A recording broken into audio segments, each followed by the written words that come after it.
Empezamos entonces. Como les decía, las especies exóticas invasoras constituyen una de las mayores causas de pérdida de disminución de la biodiversidad. Vamos a estar definiendo algunas palabras que va a estar bueno entender bien qué significan para ver por qué las especies invasoras lo afectan. Biodiversidad, bio significa vida, diversidad se explica solo, pero la variedad. Biodiversidad significa la variedad de vida.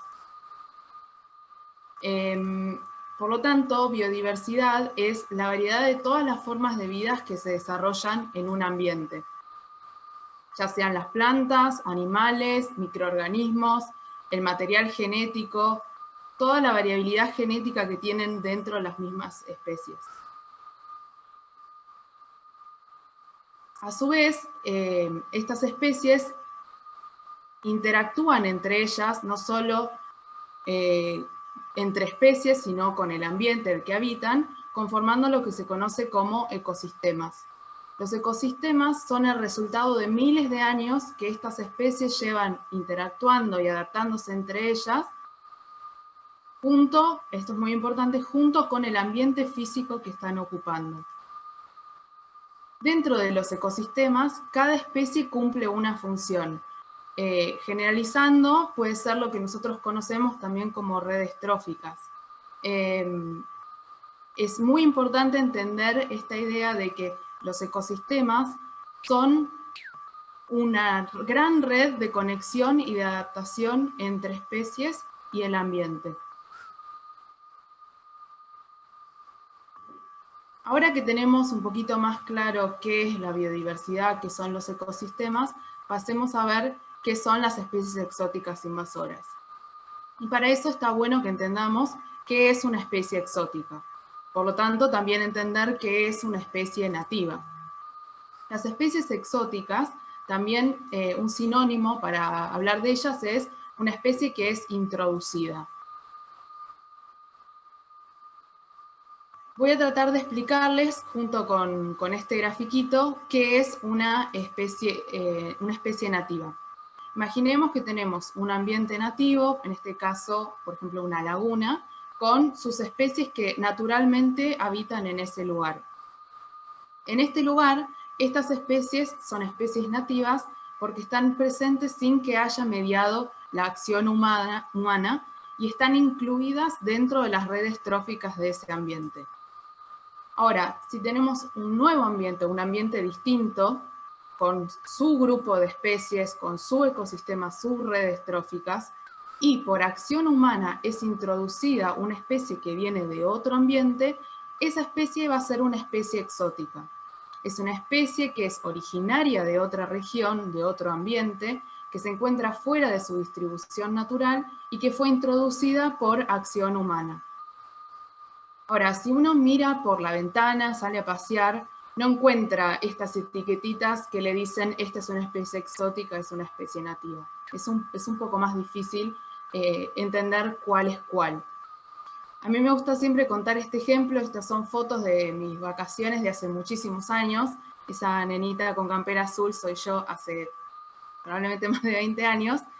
Y si miro esta foto, que es hermosa, es un típico paisaje de Bariloche, miro ahora con ojos que entiendo de dónde vienen esas especies, y casi todas las especies vegetales que están en esta foto son todas exóticas. Los álamos, los pinos, las retamas, los lupines, la rosa mosqueta, por ejemplo. Entonces, pensemos cómo los humanos, cómo se mueven las especies exóticas, cómo los humanos introducimos especies exóticas a nuevos ambientes. Esto puede ocurrir de forma intencional, desde que el hombre se dio cuenta que puede... a ver, me está fallando el video. Desde que el hombre se dio cuenta que puede introducir... estaría funcionando.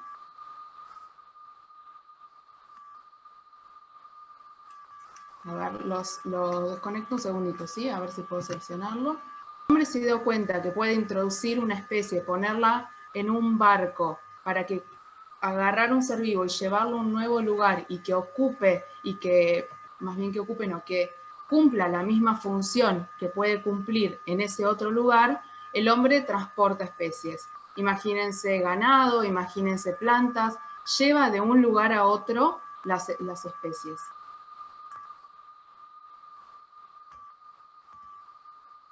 Un ejemplo muy conocido de una especie exótica invasora es una especie que es nativa de Japón y que en Japón es controlada por los insectos que normalmente se están alimentando de ella, y a su vez inviernos muy fríos hacen que la planta esté controlada, que no crezca y prolifere sin control.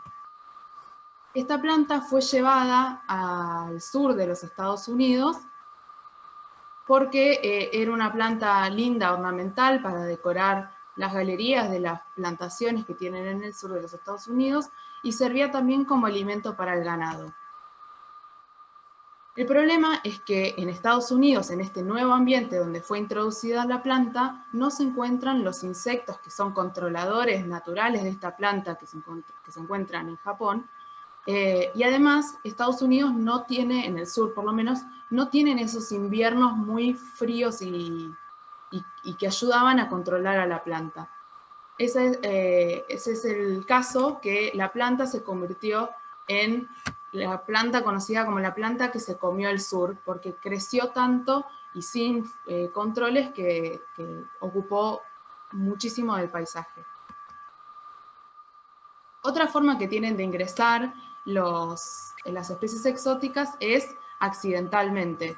Desde que vivimos en un mundo globalizado, desde que el hombre se puede mover tanto por tierra, por agua, por aire, transportamos especies. Se llevan de un lugar para otros de forma accidental. Un caso muy claro de esto es, por ejemplo, con el agua de lastre de los buques. Los buques, cuando viajan vacíos, cargan agua desde el lugar donde salen, y una vez que en el nuevo lugar cargan el barco, liberan esa agua, liberando junto con esa agua un montón de especies que vienen de otros lugares. En la costa del río de la Plata hay una gran invasión de mejillón dorado, que es proveniente de Asia, que causa grandes problemas tapando las bocas de agua, las tomas de agua para hasta consumo humano. Ahora que sabemos un poco más de qué son las especies exóticas invasoras, cabe hacerse la pregunta de si todas las especies exóticas son invasoras. ¿Todas las especies que llegan a un nuevo ambiente invaden? Un poco para entender si pasa esto o no, pensemos este escenario. Es el típico ambiente rural de la Argentina, donde tenemos trigo, girasol, soja, té, vacas, gallinas. Son todas especies que ocupan grandes extensiones en nuestro país. ¿Saben cuántas de estas especies son nativas? La respuesta es ninguna, son todas especies exóticas. Sin embargo, no estamos preocupados por la invasión de girasoles o la invasión de vacas. Eso es porque estas especies no son invasoras. Para que una especie exótica se convierta en invasora, tiene que cumplir una cierta cantidad o calidad de características. Tiene que transportarse, llegar a un nuevo ambiente, poder establecerse en ese nuevo ambiente y tener características de buena competidora, es decir, que tengan una alta tasa de reproducción, por ejemplo, que tengan una gran plasticidad fisiológica, es decir, que se puedan adaptar bien a nuevos climas, que tengan un crecimiento muy rápido. Quizás estas especies ocupan un nicho vacante, un ambiente que recibió algún disturbio y entonces encuentran un lugar para ocupar. Y una característica muy importante también es que estas especies llegan al nuevo ambiente sin los controladores naturales, sin esos insectos o predadores o patógenos o factores climáticos que normalmente lo controlaban en el ambiente donde son nativos. Por lo tanto, una invasión biológica es el proceso de introducir, de establecimiento y de expansión de especies que son procedentes de otras áreas y que superan algunas barreras. Estos son algunos ejemplos de especies que son exóticas invasoras en nuestro país. El estornino, el castor, la rana toro, los geckos, el lirio amarillo, Aedes aegypti, que transmite, el mosquito que transmite el dengue, el ligustro, hay muchas más. ¿Cuáles son entonces los problemas que causan las especies exóticas invasoras? Las especies exóticas invasoras lo que hacen es disminuir las funciones de los ecosistemas, porque al ingresar a un nuevo ambiente, lo que hacen no es solamente quizás desplazar a una especie directamente, sino que, como les contaba antes, se involucran en esa red que está en un equilibrio y por lo tanto afectan de forma directa o indirecta a otras especies. Esto lo que hace es afectar directamente a la biodiversidad del ambiente, a la composición, es decir, a la riqueza de especies que tiene este lugar, ya sea porque lleva a extinción directamente a alguna, como indirectamente a otras. Además, afectan a la resiliencia que tiene ese ambiente, es decir, a qué tan resistente es ese ambiente a nuevas invasiones o a disturbios. Porque ambientes que son más prístinos, que fueron menos afectados, son mucho más resistentes a perturbaciones. Ambientes que son más degradados son menos resistentes. Y eso de forma indirecta también afecta a la degradación del hábitat, que como les decía al principio, los ecosistemas no son solamente las especies que lo constituyen, sino cómo estas especies afectan al ambiente físico que ocupan. Esto puede llevar a degradación de hábitat, que lo podemos ver reflejado en incendios, en inundaciones, en erosión del suelo. Además, eso se puede trasladar a los servicios ecosistémicos, los servicios que nos provee un ecosistema, lo que el humano puede obtener de la naturaleza, ya sea desde recursos naturales como culturales o la salud. Muy bien. Esto no es solamente un problema de 4, 5, 6 especies que les vengo mostrando. En la Argentina se calcula que hay más de 700 especies exóticas invasoras y que eso se traslada en una pérdida de al menos 4 millones de dólares por año, que es básicamente 0,6 o como 63% del Producto Bruto Interno del país. Bueno, ahí sí, me está fallando los videos, pero lo que les quería contar acá es que a nivel global se pierden 1,4 billones de dólares en controlar los impactos directos e indirectos que tienen las especies exóticas invasoras. Es muchísima plata que se podría utilizar para otra cosa, porque el problema de las especies exóticas invasoras se puede prevenir. ¿Qué es lo que se hace para enfrentar el problema de las especies invasoras? Lo primero que se puede hacer es prevenir, es educar, tener políticas de educación ambiental, hacer divulgación. Este paso es el paso más eficiente y el que tiene menos costo económico. En la Argentina existe la Estrategia Nacional sobre Especies Exóticas Invasoras, que hace un relevamiento de cuáles son estas especies, que se encarga mucho de hacer divulgación para poder seguir qué es lo que está pasando. Si este paso no es suficiente o no existe, el siguiente paso es tener detección temprana, es poder detectar que está llegando o que llegó un problema, una especie exótica invasora, teniendo redes de observadores o sistemas de información que alerten de la llegada del problema antes de que se convierta en uno. Y por último, el paso que es el menos eficiente y el más costoso es tratar de hacer algún tipo de control. Cuando la planta o el insecto o el animal llegó, ya está establecido el problema, tratar de controlarlo. Existen en modo general, tres formas o estrategias de controlar las especies exóticas invasoras. de manera física, química o biológica.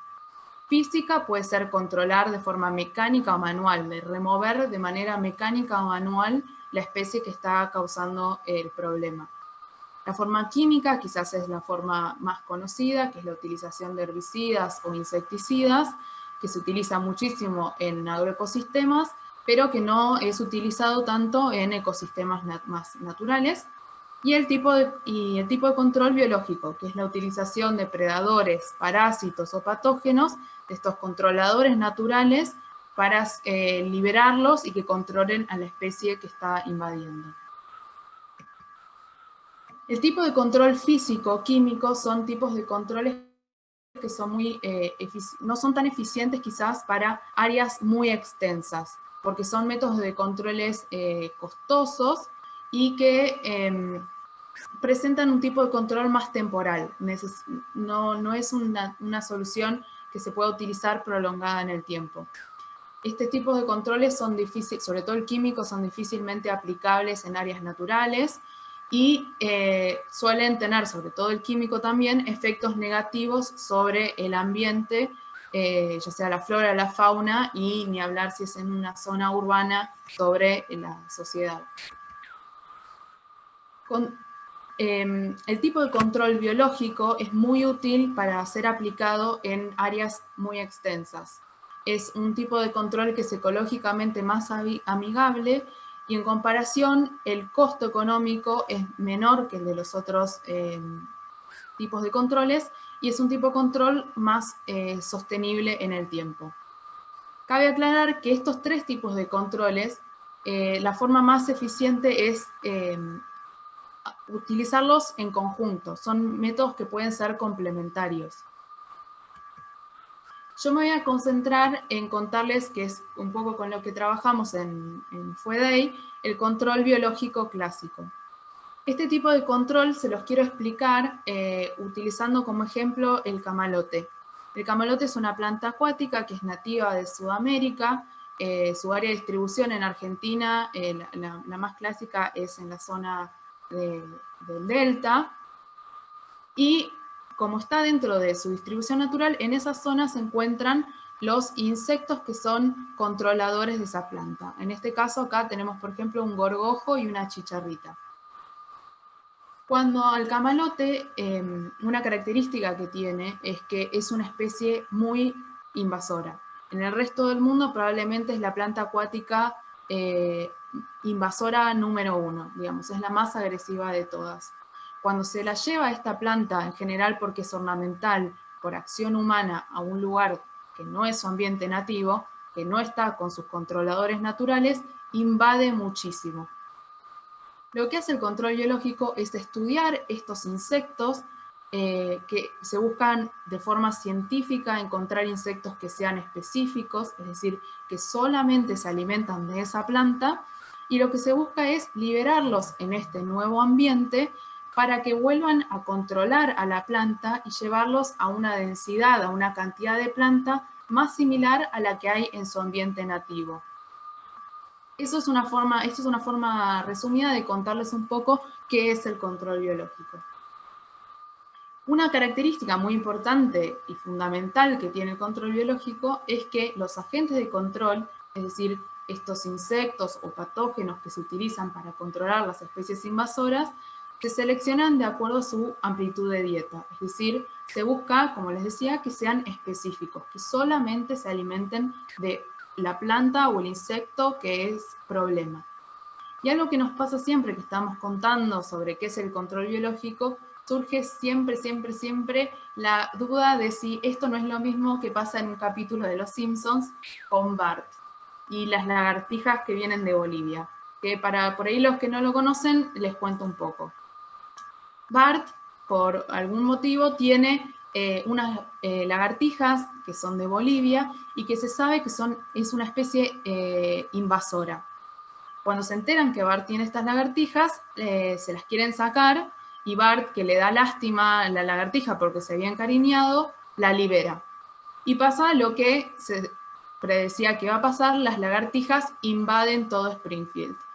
Pero al punto que llegan a las noticias, ¿no? Pero lejos de la gente horrorizarse por la invasión, se ponen contentos porque las lagartijas empezaron a comerse a las palomas que tanto molestaban en Springfield. Al punto que a Bart lo condecoran por haber liberado a las lagartijas. Pero Lisa, que a veces tiene un poco, es la voz de la razón, le pregunta a Skinner qué va a pasar cuando las lagartijas se coman a todas las palomas, cuando se acaben las palomas. Y Skinner le dice, no te preocupes Lisa, ya lo tenemos pensado, vamos a liberar unas serpientes que se van a comer a las lagartijas. Y así vamos a controlar a las lagartijas. Y Lisa le dice, pero ¿qué va a pasar cuando se terminen las lagartijas? Y Skinner le dice, bueno, entonces vamos a liberar unos gorilas que se van a comer las serpientes que se comían a las lagartijas. Bueno, este ejemplo que por ahí parece similar a algo que se pueda decir como control biológico, no lo es, no es un ejemplo de control biológico, por varios motivos, pero los quizás dos más importantes son que esto no es, obviamente, una acción que fue mediada científicamente, no hubo estudios, no se estudió lo que se estaba haciendo, pero además una característica muy importante es que no se utilizan vertebrados para controlar, porque los vertebrados no tienen una dieta restringida como pueden tener algunos insectos. Los vertebrados tienen, si bien pueden estar restringidos a un grupo, pueden ser herbívoros, carnívoros, omnívoros, no se alimentan de solamente un insecto, tienen una dieta más amplia. Los insectos algunos insectos sí pueden tener estas características. Por lo tanto, esto sería un ejemplo incorrecto de un caso de control biológico. Me gustaría mostrarles ahora algunos ejemplos de control biológico en acción. Esto es un lago, el lago Victoria en Kenia, que para los que por ahí no lo ubican, el lago Victoria es un lago muy grande en el continente africano, que recibió la invasión de camalote, la planta acuática que les había contado antes, y ocupó casi en su totalidad la extensión del lago Victoria. Con la utilización de este gorgojo que les había mostrado antes, así se vio luego de unos años. Esto es también el lago Victoria, pero desde otra costa. El control biológico es un proceso que lleva años, pero es un proceso que es sostenible en el tiempo. Los insectos siguen actuando cuando, por ejemplo, en las primaveras vuelven a germinar las semillas de las plantas. Esto es un ejemplo de salvinia, controlado en Sudáfrica también con un gorgojo. Esto es un ejemplo muy conocido de control biológico de cactus. En Australia no hay cactus nativos y invadió por completo un cactus de la tuna que fue controlado con larvas de una polilla, que si algunos nos visitaron en ediciones anteriores de Plaza Ciencia, siempre estamos mostrando a las larvitas de Cactoblastis. Estos son también ejemplos de antes y después, controlados con control biológico y con control mecánico o manual, remoción manual. Y me gustaría ir cerrando contándoles un ejemplo de acá en Argentina, en la Laguna del Ojo, que se encuentra en la localidad de San Vicente. San Vicente está al sur de la provincia de Buenos Aires. Hay una laguna que forma parte de una reserva natural. En esta laguna se introdujo el camalote de forma, no sabemos si intencional o accidental, y si bien en esta laguna no se encuentra dentro de la distribución natural de camalote, camalote no había llegado y no hay registros de camalote años anteriores, por cuestiones de la calidad del agua y de cambio climático. Cuando se introdujo el camalote se pudo establecer e invadió en su totalidad la laguna. Lo que hizo en principio la Municipalidad de San Vicente es tratar de controlar el camalote mecánicamente. Esto que hay dentro del círculo es una pala mecánica. Y esto que ven todo verde acá es probablemente un cuarto de la laguna que está totalmente cubierta por camalote. ¿Se imaginan que este método de control no es muy eficiente? A su vez, control químico no pueden realizarlo porque se encuentra dentro de una zona urbana, pero además es una reserva natural. así que tampoco era un método de control eficiente.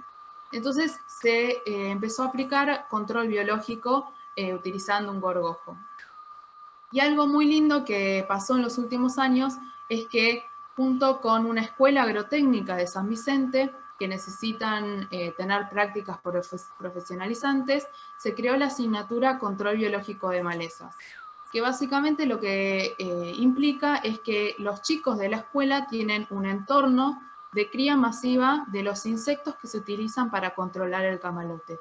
Tienen piletas y los chicos lo que hacen es el cuidado de esas piletas y de los insectos y de colectarlos y llevarlos junto con su familia. Se arman caravanas de autos con los familiares escoltados por la municipalidad para llevarlos a la laguna, y son ellos los protagonistas y los encargados de solucionar este problema que tiene su comunidad.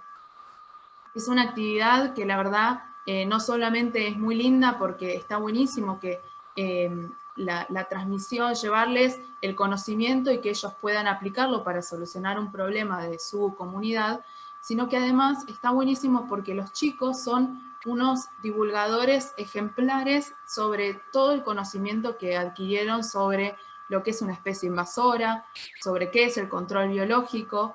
Se realizaron un montón de notas al respecto. Los chicos van a programas de radio y cuentan ellos su experiencia y cómo hacen para controlar el camalote.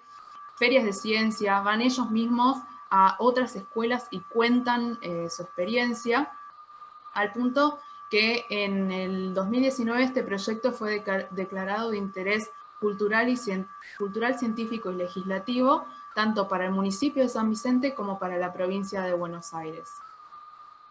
Por último, quiero dejarlos con una reflexión y que pensemos que es esencial promover la educación ambiental y sensibilizar ya sea a los niños como a los adultos a cuáles son las causas de las invasiones biológicas y cuáles son los riesgos que vienen con las introducciones de estas especies. Y conocer cuál es el papel que puede desempeñar cada uno en este problema.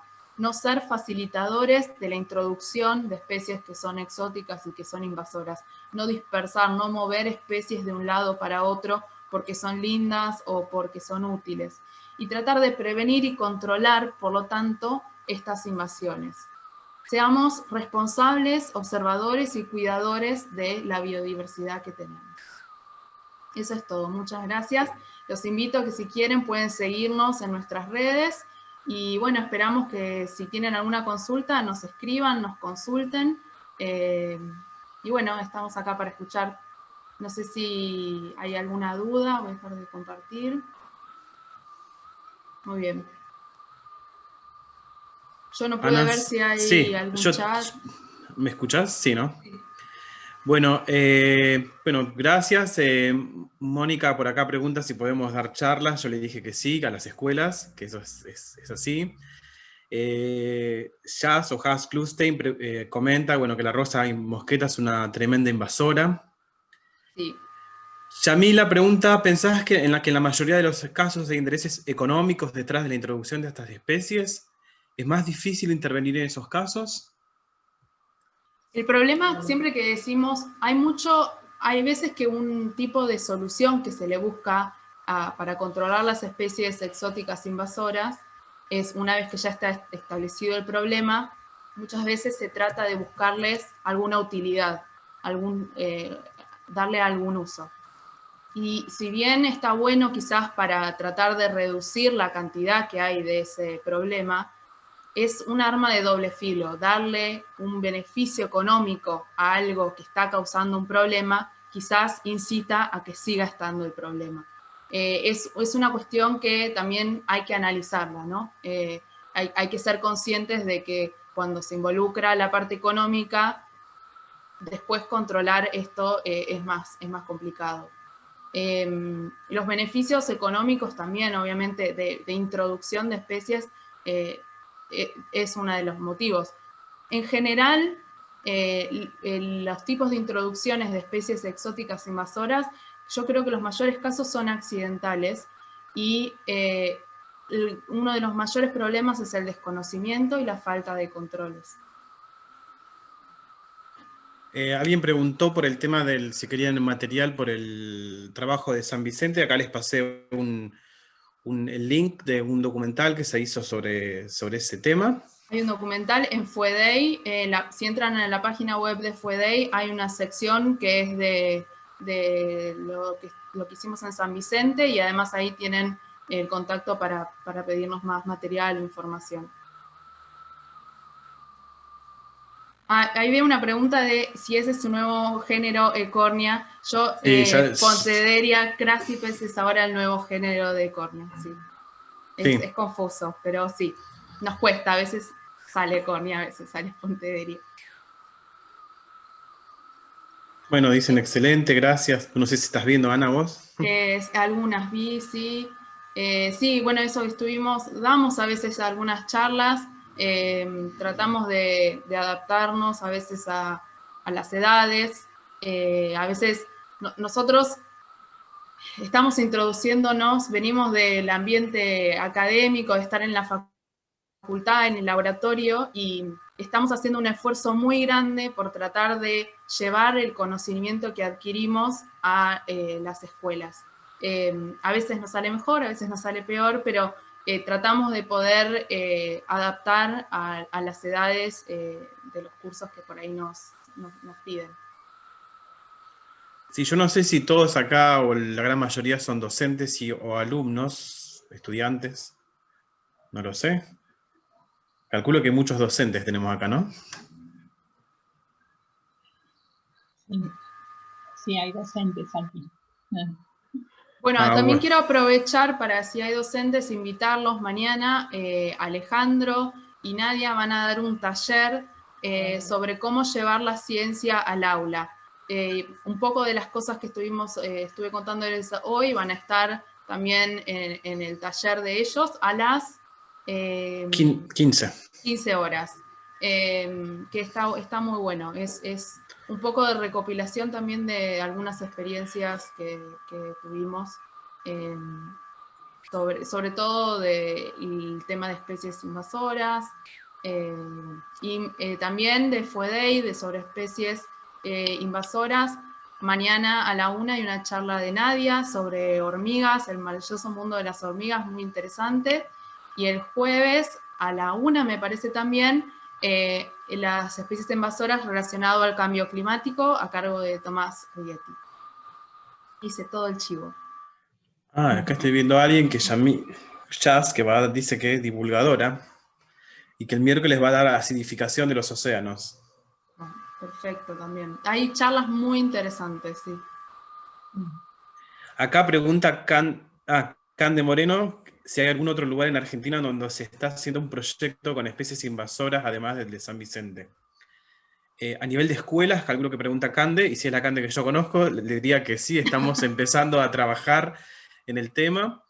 Vamos a trabajar específicamente con plantas invasoras y escuelas en otra escuela del Delta, y esperemos, bueno, la pasa que este año la pandemia un poco que nos sorprendió, y tenemos un proyecto para encararlo con otras escuelas, pero esperemos que el año que viene esto podamos lograrlo.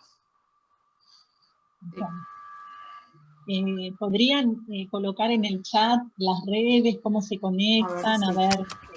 Sí, perdón, me habías dicho. No. ¿Estás escribiendo vos, Ana? Sí, yo escribo, les mando bueno, @FUEDEI es el de Facebook, FUEDEI es el Instagram, los dos primeros es Twitter, y la página web es www.fuedei.org.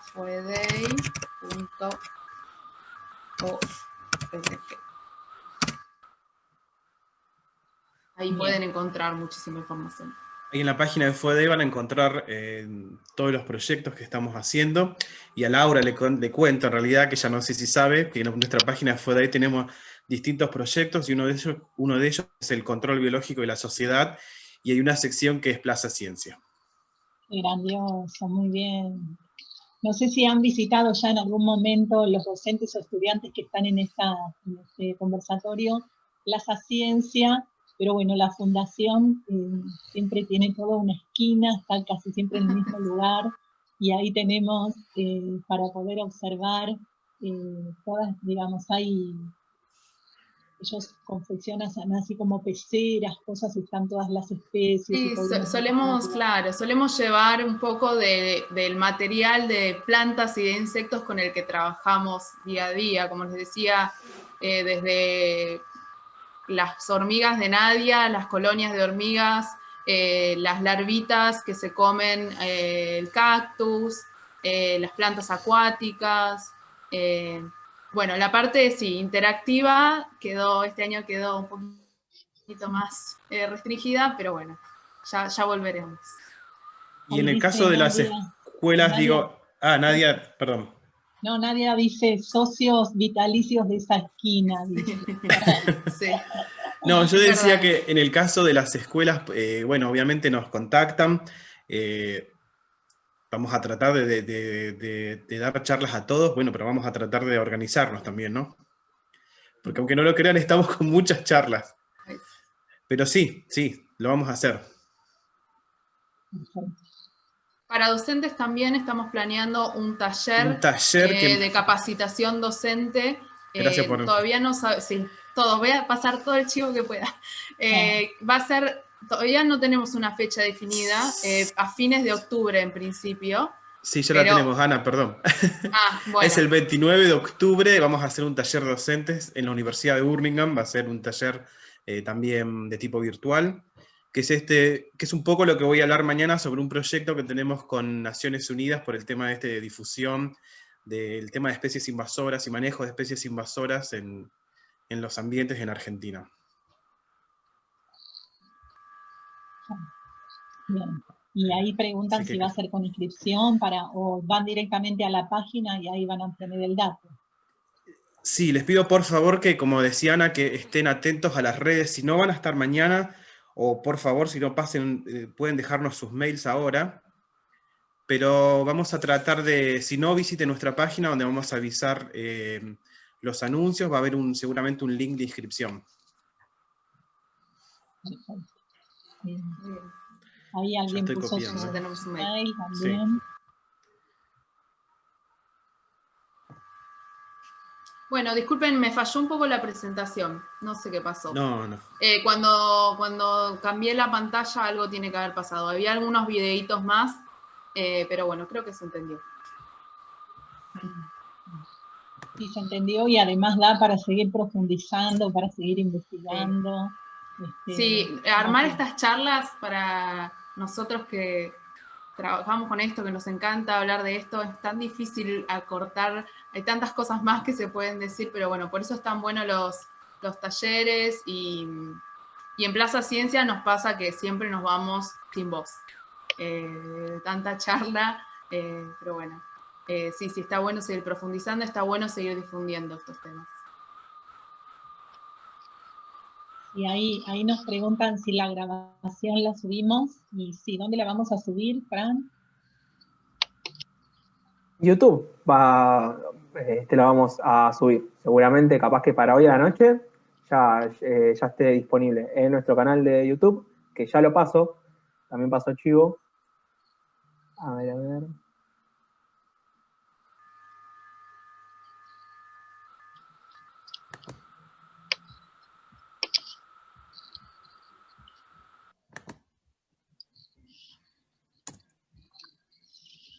Veo que gustó el ejemplo de los Simpsons. No saben la cantidad de veces, yo voy a confesar que no soy una gran admiradora de los Simpsons, no sé por qué, pero la cantidad de veces que nos dijeron el capítulo de los Simpsons de Bart y las lagartijas, así que me eduqué, miré bien el capítulo y bueno, es algo que está bueno porque por más de que parezca increíble, ese tipo de duda se genera hasta en el ambiente científico también.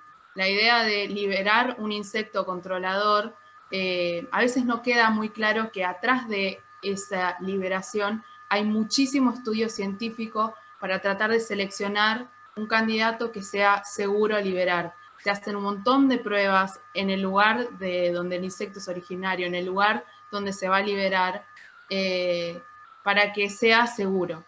Entonces, hay casos de utilización de vertebrados, pero que no son ejemplos de control biológico realizado conscientemente o científicamente. Bueno, así que no sé si Ahí hay está el alguna canal duda de más. El canal de YouTube, este es el de SITLAM, ¿no? Sí, sí. Sí. Bueno, Cualquier duda, nos escriben. Ya pusiste vos sí, lo puso Ana, ya sí. nuestras redes, y los esperamos a otras charlas. También hay charlas en Plaza Ciencia, hagámosle publicidad también, y gracias a Plaza Ciencia hay un montón de charlas que creo que son muy interesantes, y bueno, visitémosla. También exposiciones de distintas escuelas, ¿no? Sí, sí, sí, hay exposiciones de escuelas, hay muchísimas, y también, bueno, de otras instituciones y de universidades, Sí, bueno, como de la siempre. Facultad de Exactas, vi que hay varias. Así Y de que, otras, sí. sí, es como, digamos, tener esa gran oportunidad de tomar en contacto con la ciencia y la tecnología, que digamos que sea al alcance de todas, de todos, ¿no es cierto? Y que además puedan despertar vocaciones científicas y tecnológicas en los estudiantes, porque realmente nuestro país necesita cada Sí. vez más científicos y más personas dedicadas a la tecnología. Entonces, bueno, ese es el propósito fundamental de Plaza Ciencia, despertar esas vocaciones a partir de encontrarse con alguien que le despertó algo, que dijo, uy, ¿por qué no estudiar esto? ¿No es cierto? Así que bueno, realmente nosotros, representantes de Plaza Ciencia, queremos agradecerles muchísimo a la Fundación. Siempre nos acompañan desde el primer momento, ahí están. Y bueno, siempre es realmente una gran posibilidad para conocer cosas que habitualmente no se hablan, por ahí no salen en los medios y no nos enteramos, y bueno, es realmente desde ese lugar, ¿sí? Así que bueno, muchísimas gracias por haber estado hoy aquí. Y así, bueno, si los que están participando se pueden conectarse con las redes de la Fundación, estaría maravilloso, así pueden seguir profundizando y sacándose dudas. ¿Está bien? Bueno, muchas gracias. Muchas gracias. Nos vemos en la próxima charla. Muchas gracias. Hasta luego. Chao.